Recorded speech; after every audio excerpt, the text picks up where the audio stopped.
ঈদুল আজহা মুসলিম উম্মাহর জন্য অন্যতম পবিত্র ধর্মীয় উৎসব।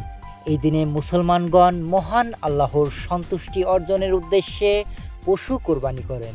তবে কোরবানি পরবর্তী সময়ে যেভাবে বর্জ্য ব্যবস্থাপনা করা হয় তা সমাজ ও পরিবেশের উপর ব্যাপক প্রভাব ফেলে।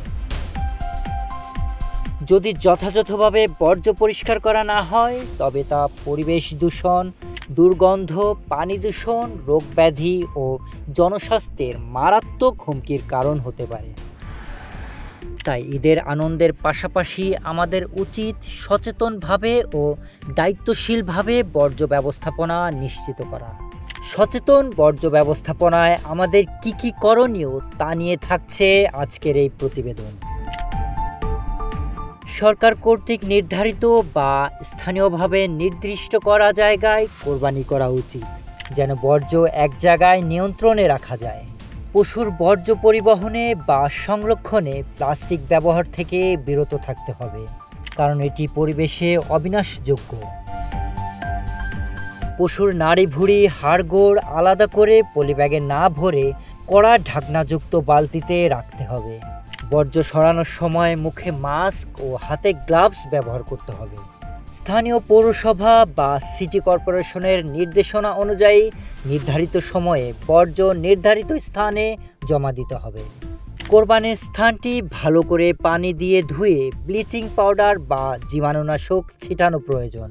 বাড়ির ছোটদের, প্রতিবেশী, ওয়ার্ড বা মহল্লা কমিটির সদস্যদের এই বিষয়ে সচেতন করতে হবে। স্থানীয় মসজিদে, সামাজিক ক্লাব বা স্কুলে বর্জ্য ব্যবস্থাপনা নিয়ে আলোচনার আয়োজন করা যেতে পারে। জনসচেতনতা ছাড়াও সরকার ও সিটি কর্পোরেশনের গুরুত্বপূর্ণ ভূমিকা রয়েছে, যার মধ্যে কোরবানির সময় বাড়তি পরিচ্ছন্নতা কর্মী নিয়োগ, সচেতনতামূলক প্রচারপত্র, লিফলেট ও বিজ্ঞাপন প্রদান, দ্রুত বর্জ্য অপসারণের জন্য মোবাইল টিম ও হটলাইন সার্ভিস চালু করা, এছাড়া জনগণকে সঙ্গে নিয়ে পরিচ্ছন্ন ঈদ ক্যাম্পেইন পরিচালনা করা। ঈদুল আজহার কোরবানি যেমন আমাদের আত্মত্যাগ ও আল্লাহর প্রতি আনুগত্য শেখায়, তেমনি এটি একটি সামাজিক দায়িত্ব। পশু কোরবানির পর সঠিকভাবে বর্জ্য ব্যবস্থাপনা করা আমাদের নাগরিক দায়িত্ব। একটি পরিচ্ছন্ন পরিবেশ গড়তে হলে আমাদের সবাইকে সচেতন হয়ে একযোগে কাজ করতে হবে। তাহলেই ঈদের প্রকৃত আনন্দ আরও সুন্দর ও কল্যাণকর হয়ে উঠবে। Sharif Rahat, news desk, hello Bangla.